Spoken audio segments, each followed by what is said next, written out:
हाय दोस्तों, हमने जो पहला वीडियो जारी किया था उसमें अटल पेंशन योजना के बारे में बताया था कि कैसे इस योजना को हम लोगों से ज़बरदस्ती करवाया जा रहा है। मैं अटल पेंशन योजना के खिलाफ़ नहीं हूँ। अटल पेंशन योजना बहुत अच्छी स्कीम है, लेकिन मेरा कहना यह है कि अटल पेंशन योजना भोले भाले ग्राहकों को बिना पूछे नहीं किया जाए, उनसे पूछकर और उनके खाते पे किया जाए। बहुत सारे हमारे सीएसपी बंधु ऐसे हैं जो ऊपर से दबाव मिलने के कारण बिना पूछे भोले भाले ग्राहकों का अटल पेंशन योजना कर देते हैं। दोस्तों, हर सिक्का का दो पहलू होता है। जैसे नदी का दो किनारा होता है, वैसे ही हर सिक्का का दो पहलू होता है। तो आपने सिक्के के पहले पहलू में देखा कि अटल पेंशन योजना बिना पूछे करने पर उससे कितना ग्राहकों को परेशानी झेलना पड़ता है।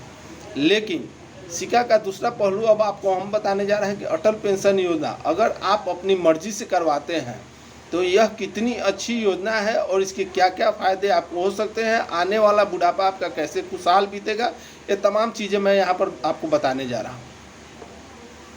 अटल पेंशन योजना APY, प्रधानमंत्री सुरक्षा बीमा योजना PMSBY, प्रधानमंत्री जीवन ज्योति बीमा योजना PMJJBY, यह तीनों योजना भारत सरकार की सबसे महत्वाकांक्षी योजना है, जिसमें अटल पेंशन योजना को बुढ़ापे का सहारा बनाया गया है। आपके बच्चे आपका सहारा नहीं बन सकते हैं, लेकिन अटल पेंशन योजना एक ऐसी योजना है जो आपके बुढ़ापा का सहारा बन सकती है। आप अपनी ज़िंदगी ताउम्र कमाते हैं और अपनी सारी कमाई अपने बच्चों में लगा देते हैं, लेकिन वही बच्चा बुढ़ापा में आपको लात मार देता है। लेकिन आप अपनी कमाई का थोड़ा सा एक छोटा सा अंश अगर इस योजना में अगर लगाते हैं तो आपका बुढ़ापा काफ़ी खुशहाल बीतेगा।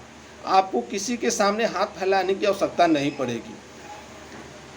तो दोस्तों, अगर आपने हमारे चैनल को अभी तक सब्सक्राइब नहीं किया तो सबसे पहले आप हमारे चैनल को सब्सक्राइब कर दें और बेल आइकन बटन को दबाना ना भूलिए, ताकि हमारी लेटेस्ट वीडियो सबसे पहले आप तक पहुंच सके।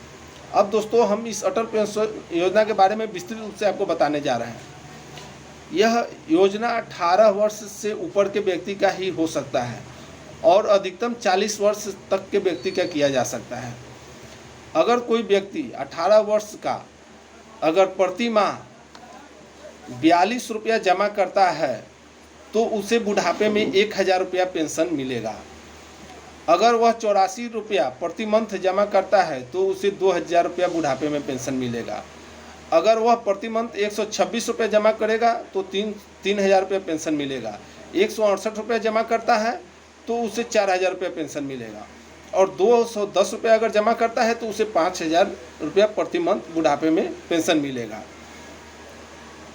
अगर कोई 40 वर्ष का व्यक्ति 291 रुपये जमा करता है तो उसे पर मंथ 1000 रुपये पेंशन मिलेगा। 582 रुपये जमा करता है तो उसे 2000 रुपये पेंशन मिलेगा। 873 रुपये जमा करता है तो उसे 3000 रुपये पेंशन मिलेगा। और 1164 रुपये अगर पर मंथ जमा करता है तो उसे 4000 रुपये पेंशन मिलेगा। और 1454 रुपये जमा करता है तो उसे 5000 रुपये पेंशन मिलेगा। अब आप ये कहेंगे कि इतनी छोटी सी राशि जमा करने के बाद बुढ़ापे में हमें कैसे इतना रुपया मिल सकता है। दोस्तों, 210 रुपये अगर पर मंथ आप जमा करते हैं तो साल में आपको 2520 रुपया जमा करना पड़ेगा। और 42 सालों में आप 1,05,840 रुपया टोटल जमा करेंगे। अब आप ये कहिएगा कि 42 सालों में हमने 1,05,840 रुपया जमा किया तो फिर मुझे कैसे इतनी पर मंथ बुढ़ापे में हमें 5000 रुपये यह राशि मिलेगी। तो अब हम आपको बता रहे हैं कि कैसे यह राशि आपको 1,05,840 रुपये की राशि आपको बुढ़ापे में पर मंथ कैसे 5000 रुपया दे सकती है। दोस्तों, आप लोग को याद होगा कि जब हम लोग बच्चा थे तो एक खेल खेलते थे हम लोग। जैसे कोई व्यक्ति किसी व्यक्ति को हम लोग कहते थे कि आप आज एक माचिस की तिल्ली दीजिए, कल 2 दीजिएगा, परसों 4 दीजिएगा। इस तरह आप 31 दिन तक हमको अगर माचिस का तिल्ली दीजिएगा तो मैं आपको कुछ भी दे सकता हूँ, जो आप मांगिएगा मैं वह दे दूँगा। दोस्तों, सभी लोग को लगता था कि यह एक बहुत आसान चीज़ है, लेकिन इसमें शायद ही कोई व्यक्ति इस चीज़ को संभव कर पाए। यह बहुत ही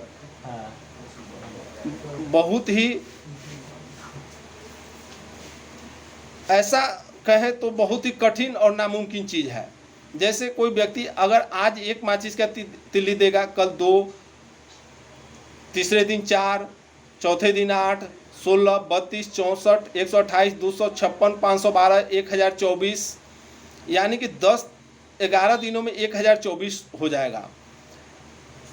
12वें दिन 2046, 4096, 8192, 16384, 32768, 65536 और 18वें दिन 1,31,072 और यह 20वें दिन 5,24,288 तिल्ली हो जाएगा। और 31वें दिन यह तिल्ली ऐसे ही डबल होते होते 1,73,07,41,824 तिल्ली हो जाएगा। तो दोस्तों, मेरे कहने का तात्पर्य यह है कि यह एक तिल्ली पहले दिन 1, दूसरे दिन 2, 21 दिनों तो काफ़ी आसान होता है।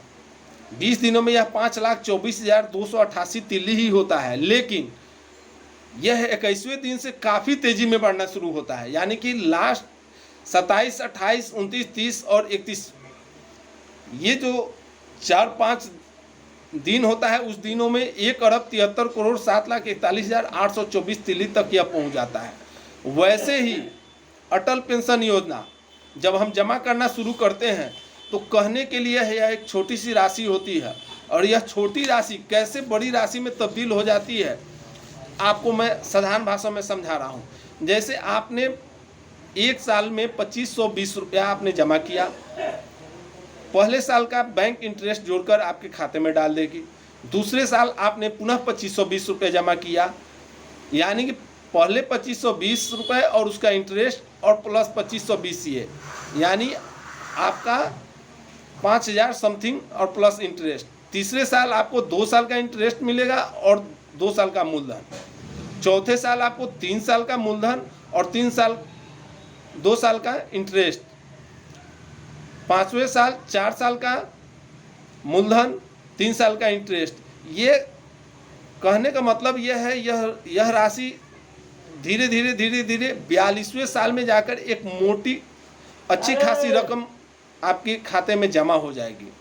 और उस रुपए को बुढ़ापे में सरकार 60वें साल, जैसे ही आपका 60वें साल में आप एंड होगा, उसके बाद आपको सरकार आपके खाते पर मंथ 5,000 रुपया पेंशन देना शुरू कर देगी। और जब तक आप जिंदा रहेंगे तब तक आप उस पैसे को उठाएंगे पर मंथ। उसके बाद आपका जो भी नॉमिनी पर्सन है वो उस आपके मरने के पश्चात वो व्यक्ति 5,000 रुपया पर मंथ उठाएगा।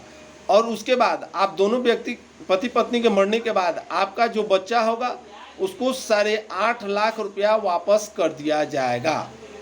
यानी कि अगर आप 42 रुपया पर मंथ जमा किए हैं तो 1,70,000 रुपया आपको बेटे को मिलेगी, 1,000 रुपया पर मंथ आपको पेंशन मिलेगी, आपके बाद आपकी पत्नी को मिलेगी, और उसके बाद 1,70,000 रुपया आपके बेटे को वापस कर दिया जाएगा। अगर आपने 84 रुपये जमा किया है तो 2,000 रुपया पर मंथ पेंशन मिलेगा और आपके बेटे को 3,40,000 रुपया वापस कर दिया जाएगा। अगर आपने 126 रुपये जमा किया है तो 3,000 रुपया आपको पेंशन मिलेगा और आपके बेटे को 5,10,000 रुपया वापस कर दिया जाएगा। अगर आपने 4,000 रुपये जमा किया है, 168 रुपये जमा किया है तो 4,000 रुपये आपको पेंशन मिलेगा और आपके बेटे को 6,80,000 रुपया वापस कर दिया जाएगा। अगर आपने 210 रुपये जमा किया है तो आपको 5,000 रुपये पर मंथ पेंशन मिलेगा और आपके बेटे को 8.5 लाख रुपया वापस कर दिया जाएगा। अब आप क्वेश्चन कर सकते हैं कि अगर बीच में अगर खुदा न खास्ते आप जमा कर रहे हैं और आपकी मृत्यु हो गई तो उसके बाद क्या होगा। तो दोस्तों, आपके मरने के उपरांत अगर आपका नॉमिनी पर्सन अगर उस पेंशन योजना को चलाना चाहता है तो वह बैंक में आवेदन देकर और उस अटल पेंशन योजना को उसी तरह से जारी रखेगा और 60वें वर्ष के बाद उसे वह 5 रुपया पर मंथ पेंशन मिलना शुरू हो जाएगा और उसके बाद उसके बेटा को, उसके नॉमिनी पर्सन को 8.5 लाख रुपया वापस हो जाएगा। अगर आप वहाँ पर जमा करने में बीच में अगर आप 10 साल या 20 साल या 30 साल या 2 साल अगर जमा करने के बाद अगर आप सक्षम नहीं हैं तो आप उस खाते को बंद कर देंगे, बैंक उसको इंटरेस्ट के साथ आपके खाते में वापस कर देगी। थैंक यू दोस्तों। तो आप इस वीडियो को अच्छी तरह से समझिए। अगर कहीं भी कोई दिक्कत हो तो आप हमें इनबॉक्स में मैसेज करेंगे, मैं आपको पुनः उस पर विस्तृत जानकारी दूंगा।